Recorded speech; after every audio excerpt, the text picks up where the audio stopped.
কোম্পানিগঞ্জের তেলিখালের পাশে এটি হলো আসির খাল। এই আসির খালে একটি পর্যটন স্পট গড়ে তোলার চেষ্টা চলছে। আসাদুল হক আসাদ সেখানে একটি পর্যটন স্পট গড়তে চাচ্ছেন এবং এই যে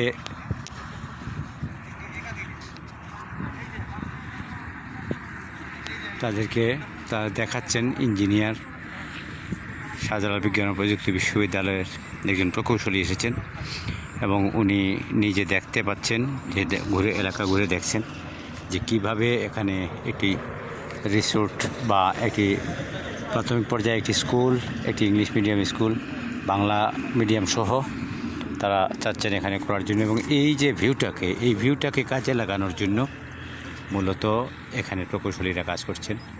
আমরা দেখতে পাচ্ছি অত্যন্ত সুন্দর মনোমুগ্ধকর একটি পরিবেশ এবং যেখানে নদীর পানি, পাথর, সবুজ প্রকৃতি সব মিলিয়ে একাকার হয়ে গেছে এবং এখানে নৌকার মাঝি তার দাঁড় বেয়ে চলেছেন। অনেক কিছুই দেখা যাচ্ছে। দূরে একটি মসজিদও আছে এবং যেদিকেই তাকাবেন খুবই সুন্দর পরিবেশ।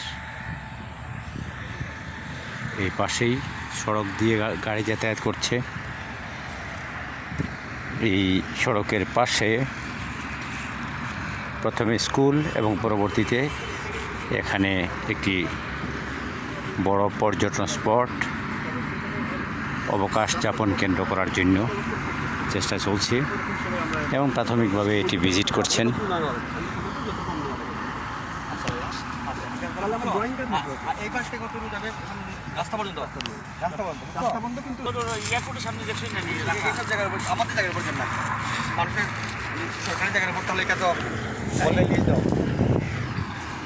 বিশাল জমি, এই জমিতে এই প্রকল্পটি গড়ে তোলার পরিকল্পনা করছেন আরটিসি গ্লোবাল স্টাডি অ্যান্ড কনসালটেন্সির যিনি চেয়ারম্যান এবং এখানে যে কলেজ স্কুলটি হবে সেটি হলো right track cadet school and college.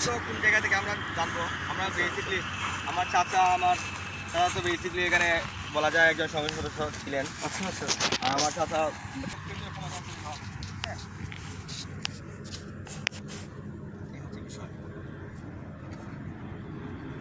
উঠছে নিচে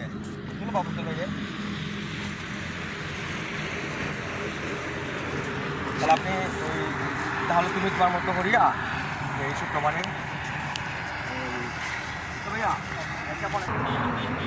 আপনারা দেখতে পাচ্ছেন এই স্কুলটি করার জন্য এবং অবকাশ যাপন কেন্দ্র যেটি সেটি করার জন্য ঘুরে দেখলেন তারা। আমরা কথা বলবো এখানকার যিনি প্রকৌশলী শাহজালাল বিজ্ঞান বিশ্ববিদ্যালয়ের, তিনি কি দেখলেন এবং যিনি এর উদ্যোক্তা আসাদুল হক আসাদ তিনি বলবেন তার ওপিনিয়ন সংক্ষেপে। যে আসাদুল হক আসাদ, আপনি যে স্কুলটির কথা বলছেন, এখানে ভাবছেন, চিন্তা করেছেন, সেটি সংক্ষেপে একটা বল। ধন্যবাদ প্রিয় ফয়সল ভাই। আসলে আমাদের এখানে আসার অন্যতম উদ্দেশ্য হচ্ছে আমার দৃষ্টিকোণ থেকে কোম্পানিগঞ্জ এলাকাবাসী এখনও ইংলিশ মিডিয়াম, ইংরেজি এবং বাংলা মাধ্যমে যে শিক্ষা সুবিধা সেই সুবিধা থেকে বঞ্চিত। আমি চাইতেছি যে যেহেতু আমরা সিলেটে এই ইংরেজি মাধ্যমে সুযোগ সুবিধা প্রতিনিয়ত প্রতিটি পরিবার প্রতি সন্তান পেয়ে যাচ্ছে, সেই সুবিধা থেকে যাতে এই এলাকাবাসী বঞ্চিত না হয়, তাই আমাদের আরটিসি এর নামে right track cadet school and college নামে একটি প্রতিষ্ঠান করার পরিকল্পনা গ্রহণ করেছি। আর এই ভিউটাকে কাজে লাগিয়ে একটি অবকাশকালীন সুন্দর একটা ভিউ কীভাবে নিয়ে আসা যায় সেই চিন্তা করতেছি। ধন্যবাদ আপনাকে। আমি কথা বলবো ওনার সঙ্গে। আমরা আজকের যিনি প্রকৌশলী, আমি আপনার পরিচয়টা জানবো এবং নাম জানবো, তারপরে আপনি যতটুকু আপনি দেখলেন কি মানে এখানে কি পরিবেশটা কেমন হবে একটু বলবেন বা আপনার চিন্তাধারা কি। ধন্যবাদ। আমি আর্কিটেক্ট তুষার ঘোষ। আমার নিজস্ব কনসালটেন্সি ফার্ম কল্পক থেকে আছি। কল্পক থেকে আমি এখানে এসেছি। আমাকে আসাদ ভাই যখন কন্ট্যাক্ট করেছিলেন, আসাদ ভাইয়ের আমন্ত্রণে আমি এখানে এসে দেখলাম যে হচ্ছে আপনাদের যে জায়গাটা, সেই জায়গা হচ্ছে মানে এখানে একটা ইংলিশ মিডিয়াম স্কুল এবং পাশাপাশি হয়তো বা যে ভ্রমণ বা ভ্রমণকারী যারা আছেন, যারা হচ্ছে সাদা পাথর যাচ্ছেন, তাদের জন্য একটা অবকাশ যাপনের জায়গা হয়তো ডিজাইন হবে। এবং জায়গাটা খুব সুন্দর এবং সম্ভাবনাময় একটি জায়গা। এবং এখানে নদীর পাড়কে ব্যবহার করে হয়তো আমরা খুব সুন্দর একটি অবকাশ যাপনের জায়গাও তৈরি করতে পারবো এবং পাশাপাশি আমরা একটা সুন্দরভাবে স্কুলের জন্য জায়গা করতে পারবো। এখানে প্রচুর জায়গা রয়েছে, যে পুরো জায়গাটা আসলে আমাদের দরকার হবে না। আমাদের যতটুকু দরকার হবে আমরা ততটুকু ব্যবহার করবো। প্রথমত আমরা সার্ভে ড্রয়িংটা করে পরবর্তীতে আমরা স্টেপ বাই স্টেপ সব কিছু মাস্টার প্ল্যান অনুযায়ী শুরু করবো আর কি। অনেক ধন্যবাদ। ধন্যবাদ আপনাকে।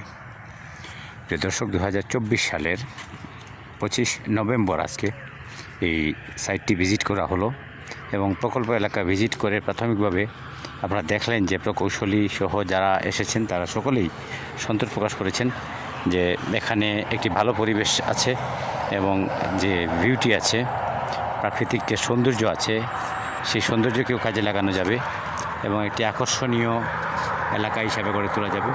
এই পরামর্শই তারা করেছেন আজ এ পর্যন্তই। আমরা স্কুলটির জন্য শুভকামনা রইল।